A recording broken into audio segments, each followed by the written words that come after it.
자, 오늘도 돈 벌기를 신나게 즐겨볼까요? 신나게 돈 벌 수 있는 오늘의 돈이 되는 이슈. 그 첫 번째 주자는 김원식 경제평론가와 함께합니다. 어서 오세요. 네, 안녕하세요.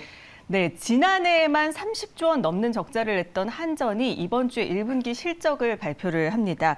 5조 원 넘는 영업 손실이 예상되고 있는데요. 한 달 넘게 미뤄진 이 2분기 전기요금이 이번 주에 결정이 될 것으로 보이는데 결국 2분기 전기요금 정부가 인상하겠죠.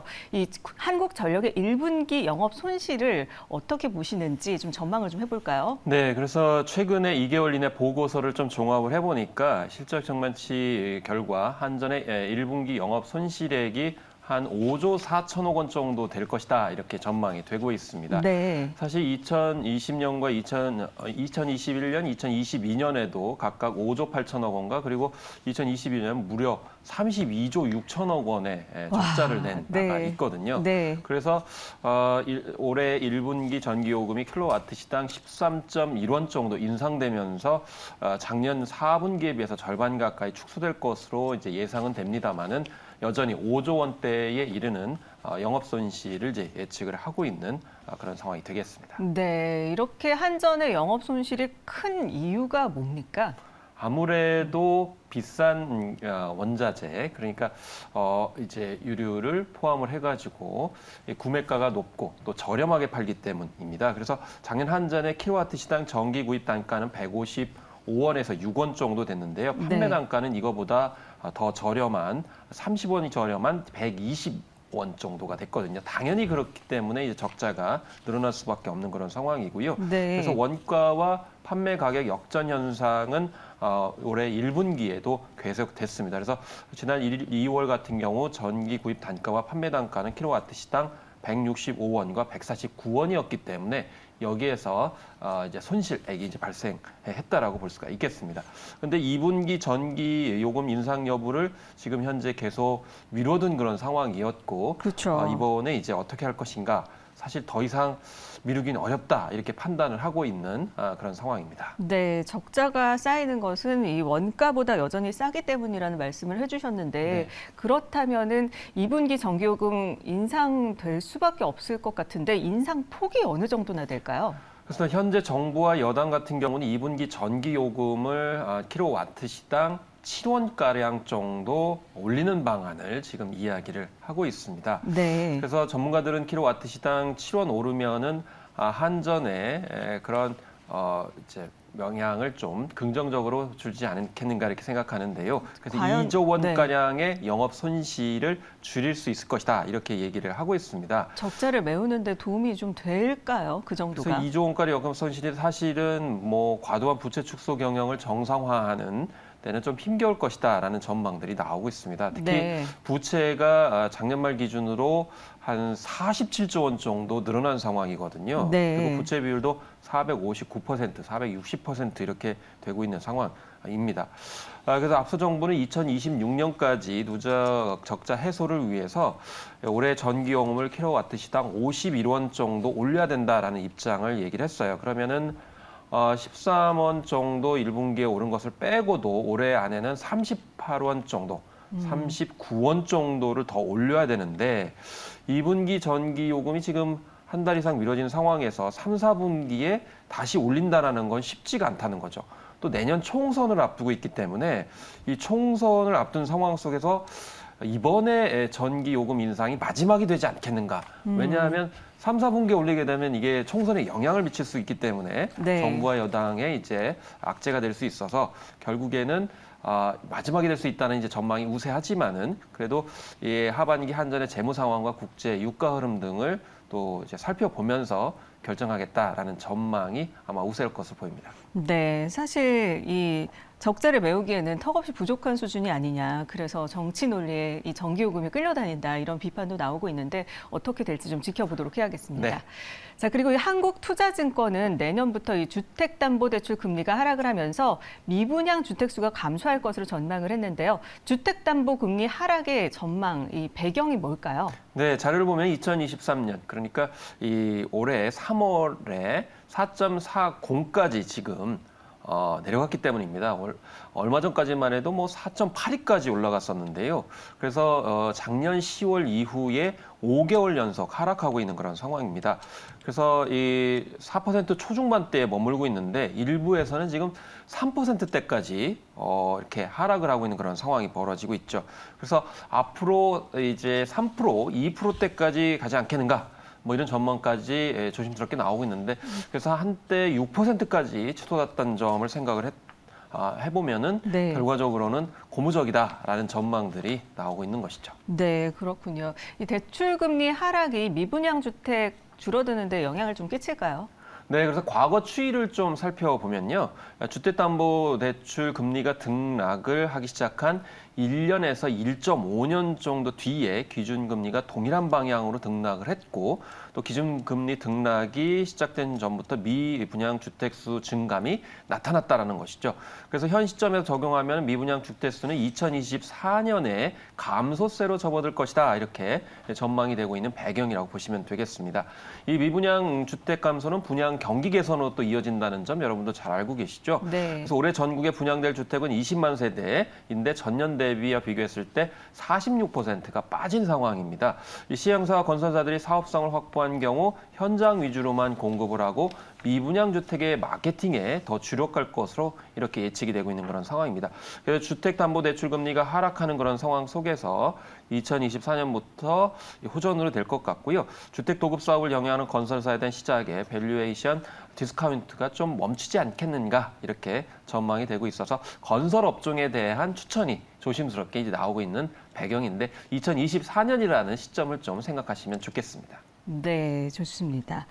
자, 이렇게 호전이 된다면 건설업종을 우리가 좀 늘리는 걸 고려를 해보도록 해야겠습니다. 그렇습니다. 네. 자, 그리고 이제 자동차 얘기를 좀 해보겠습니다. 테슬라가 주요 완성차 업체 중에서 처음으로 미국의 자체 리튬 정제 시설을 착공을 했습니다. 공사에 총 3억 7,500만 달러가 들어가는데 이 내년 가동을 목표로 하고 있고 연간 100만 대 분량의 리튬을 확보할 것으로 전망이 되고 있는데 좀 보다 자세한 상황을 알아볼까요? 네, 테슬라가 완성차 주요 기업 중에 처음으로 미국의 자체 리튬 정제 시설을 이렇게 설치한다는 것인데요. 네. 사실 리튬 같은 경우는 이제 배터리에서 굉장히 중요한 그런 자원이기 때문에 사실 미국 입장에서는 미국 내에 이런 공장들을 시설하는 것이 굉장히 중요했죠. 그래서 말씀하신 대로 전기차 100만 대 분량의 수산화 리튬을 확보할 수 있는 형태 이렇게 가능해졌다라는 겁니다. 이렇게 되면 중국 기업들의 눈치를 보지 않고 의존하지 않아도 자체적으로 원자재 공급망을 확보할 수 있다는 점, 이런 점이 굉장히 호재로 작용을 하고 있습니다. 네. 테슬라는 지난해 리튬 가격이 급등한 이후에 자체 정제 시설 구축을 추진하기 위해서 굉장히 노력을 했는데요. 이른바 수직 계열화를 자체적으로 구축하는 점, 이런 점이 테슬라가 또 앞서가고 있습니다. 앞서서 이제 많이 말씀드렸습니다만은 미국 인플레이션 감축법 IRA 시행으로 중국산 배터리나 광물 사용할 경우 세액 공제 등에서 불이익을 주는다는 점, 이런 점이 바로 테슬라가 리튬 공급망 구축을 가속화하는데 요인이었고 이번에 실질적으로 성과를 냈습니다. 그래서 다른 완성차 업체들도 이제 재빠르게 동참하지 않을까 이렇게 전망할 수가 있겠습니다. 네. 또 그런가 하면 전기차 스타트업들은 가시밭길을 걷고 있는 모습인데요. 차를 팔수록 손해를 보고 손실은 눈덩이처럼 불어나고 있는 상황입니다. 한때 이 테슬라의 대항마로 또 기대를 모았던 루시드가 1분기 우리 돈으로 이 1조 원의 순손실을 기록을 했는데 1년 사이 거의 10배 가까이 급증을 했잖아요. 이렇게 팔수록 오히려 손실이 되는 구조를 벗어나지 못하는 이유가 뭘까요? 네. 그래서 매출 규모는 지난해 같은 기간에 5,770만 달러의 2.5배 수준으로 증가를 했습니다. 그런데 매출액이 증가하지만은 거기에 따라서 팔면 팔수록 손해를 보고 있는데요. 네. 그것은 바로 스타트업의 참 운명 같은 참 아픔인데 운명이다. 선도업체인 테슬라가 네. 가격 경쟁으로 지금 싸게 팔고 있기 때문에 결과적으로 스타트업들은 어떤 규모의 경제가 채되지 않기 때문에 팔기는 많이 팝니다만은 결과적으로는 손실은 눈덩이처럼 벗어날 수밖에 없는 그런 상황이어서 당분간 좀 고난의 행군이 계속되지 않을까 이렇게 생각이 듭니다. 그래서 루시드 같은 경우는 당초에 2만 대로 예상했던 올해 전기차 생산량을 절반 수준인 1만 대로 이제 조정을 했는데요. 중요한 것은 과연 이 스타트업 기업들이 현금을 얼마나 가지고 있느냐라는 겁니다. 그래서 동원 가능한 현금 규모가 지난해 말과 비교했을 때 12억 달러가 부족해졌다라는 그런 이제 분석도 나오고 있거든요. 다른 업체들도 마찬가지로 피스코 같은 경우에도 기존 42,400대에서 32,000대까지 이렇게 생산량을 줄이겠다 이렇게 밝히고 있기 때문에 당분간 생산량을 스타트업 전기업체들은 줄이면서 위기를 좀 돌파해가지 않을까 이렇게 전망을 해볼 수가 있겠습니다. 네, 또 이번에는 유럽 자동차 얘기를 좀 해보고자 하는데요. 독일 인피니언이 신개념 자동차 메모리를 삼성전자, SK 하이닉스가 있는 한국에서 이렇게 소개를 했는데 독일의 인피니언 어떤 회사일까요? 네, 3대 차량용 반도체 전문 생산 기업이라고 보시면 되겠습니다. 네. 지난해 기준 차량용 반도체 시장의 인피니언의 점유율은 13%까지 지금 치솟고 있는 그래서 1위까지도 지금 넘나들고 있는 회사라고 보시면 되겠고요. 그래서 사실 이번에 삼성전자와 SK 하이닉스가 있는 한국에서 새로운 그러니까요. 제품을 네. 깜짝 공개를 해가지고 자신감을 표명을 했습니다. 네. 그래서 기존 제품이 스마트폰 등 모바일 기기에 주로 쓰이는 DRAM이라면 이번에 선을 보였던 차량용 플래시 메모리 같은 경우는 저전력 고성능을 갖춘 최근 모바일 시장을 넘어서서 서버와 전장으로까지 확대할 수 있는 제품이라는 점이고요. 기존 제품보다 성능이 8배 가까이 늘어난다. 라는 점을 이제 강조를 하고 있습니다. 특히 자동차 에어백이라든지 전후방 카메라 등 자동차 내의 다양한 곳에서 디지털 정보를 저장했다가 연산 장치로 전달하는 플래시 제품이라는 것을 강조하고 있어서 이 국내 기업들이 긴장하도록 좀 위협을 준 것 같은데 물론 여기에 대응하는 국내 업체들의 전략도 무엇보다 중요해 보입니다. 네. 그런데 정말 자신감을 뿜뿜 내비친 네. 것으로 보이는데 이 차량용 메모리 반도체 시장 규모가 어느 정도나 되고 또 얼마나 성장할 것으로 보십니까? 아무래도 이 차량용 메모리 반도체 시장이 커진 것은 자율주행 자동차 기술 때문이죠. 그래서 차량용 반도체 시장이 2027년까지 130조 원, 좀 더 쓰면 한 132조 원까지 성장할 것이다. 이렇게 이제 예측을 하고 있는데 중요한 것은 성장률입니다. 그래서 매년 10% 이상 성장할 것이다. 이렇게 전망이 되고 있고 시장 조사 업체인 마켓 리서치 퓨처 같은 경우에는 연평균 성장률이 한 12%까지 치솟을 것이다. 라고 언급을 하고 있기 때문에 결과적으로 이 자율주행 차량이 많아지게 되면서 결국 차량용 메모리 반도체 성장이 가속화될 것이라는 겁니다.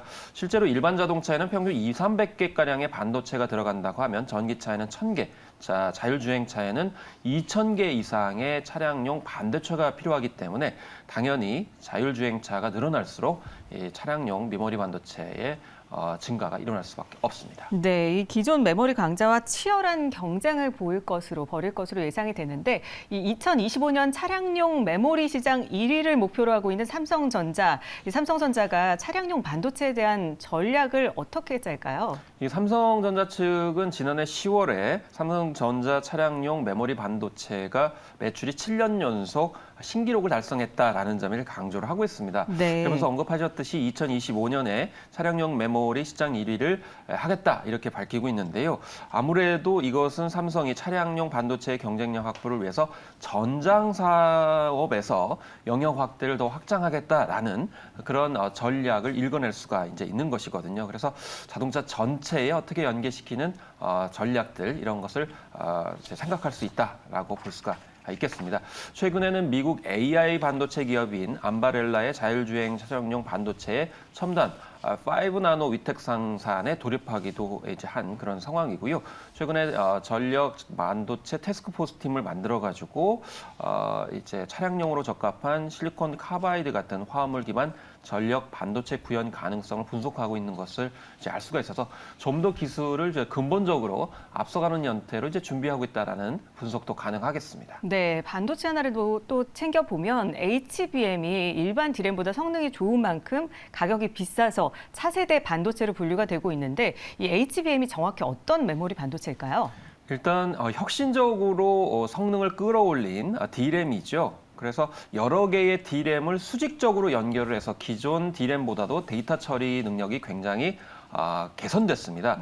그래서 쉽게 말씀드리면 평면 구조로 이렇게 하는 것이 아니고 한꺼번에 수직적으로 했기 때문에 데이터 전송량이 굉장히 빠르다라는 것입니다. 이 평균 단가 같은 경우에도 최소 3배 이상 비쌉니다. 고성능, 고전력이기 때문인데 그만큼 생산 공정이 복잡하고 고난이도의 작업이 필요하고 그에 따라서 가격이 비싸가지고 약간 외면되는 상황이었지만은 지금 생성형 인공지능, 그러니까 챗 GPT 때문에 HBM이 지금 굉장히 각광받게 됐습니다. 그래서 HBM 시장 같은 경우 올해부터 2025년까지 연평균 10%대가 아니고요. 40에서 45% 정도 성장할 것으로 이렇게 보여지고 있고 생성형 인공지능이 각광받을수록 더욱더 증가할 것으로 보여지고 있습니다. 네, 이 사우디아라비아 정부 기관이요. 한 달에 한 번꼴로 네이버를 방문한 것으로 나타났는데 그 이유가 뭡니까? 네옴시티 때문이죠. 네. 그 네옴시티 특히 디지털 전환을 주력으로 이제 하고 있기 때문에 네. 사우디아라비아 교통물류부 장관이 한 달에 한 번, 그래서 6번 정도 방문을 했다고 합니다. 그만큼 사우디아라비아 정부 기관이 이렇게 자주 방문했다는 것은 네이버의 어떤 기술력이라든지 사업 시스템에 대해서 관심이 많다라는 것을 보여준다고 하겠습니다. 네, 네이버 네옴시티 수주시의 주가의 영향 짧게 짚어주시죠. 그래서 무엇보다도 이번에 관련 이제 로드쇼를 했는데 네이버의 5G 기반의 브레인리스 로봇을 시연을 했습니다. 그렇기 때문에 단순히 그냥 어떤 네트워크 기술이 아니고 브레인리스 로봇이라고 하는 사물 인터넷의 기본을 두고 있는 기술력, 이 점을 높이 사고 있기 때문에 네옴시티와 가장 적합한 형태의 기술, 여기에 관련된 기업들의 주가가 좀 주목을 받지 않겠는가 이렇게 생각을 해봅니다.